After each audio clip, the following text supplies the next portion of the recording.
Сәлем достар, сіздер бұрын соңды мультиваркаде кашу дайындап көрдіңіз бе? Егер де көрмеген болсаңыз, дәл осы рецептпен дайындап көруге кеңес беремін. Алдымен мультиваркамызды қосып, оның ішін майласаңыздар да болады, майламасаңыздар да болады. Ешқандай да жабыспайды. Мен өзім ешқандай майды қолданбадым.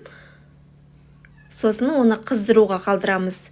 Бізде мультиваркамыз қызып дайын болғанға дейін керек заттарымызды дайындап аламыз. Бізде міне қызып дайын болды. Енді барлық өнімдерімізді қосып араластыратын боламыз. Алдымен осылай сүтімізді құямыз. Онан кейін қантымызды қосамыз. Бірте-бірте қоса береміз. Содан кейін тұзымызды саламыз, манкамызды қосамыз және де сары майымызды қосып жақсылап араластыратын боламыз. Манканы осылай бірден салып жіберсеңіздер де болады, немесе аз-аздан қосып араластырып отыруға болады. Мен осылай барлығын бірге салдым. Міндетті түрде жақсылап араластырып алыңыздар, әйтпесе жабысып бір-біріне. Манкамыз қоп-қою болып қалуы мүмкін.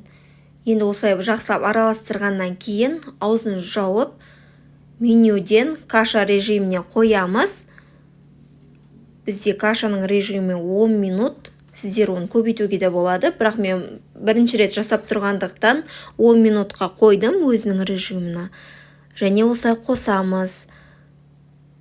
Бізде 10 минут, менде өзімде аз болып қалды. 10 минут өтті. Міне қараңыздар, кашам әлі кішкене сұйықтау. Сол үшін тағы да 5 минутқа қалдырдым. 5 минуттан кейін міне осындай каша дайын болды. Өте дәмді болып пісті. Жасап көруге кеңес беремін. Міне қараңыздар, дәл осындай каша пісіп дайын болады.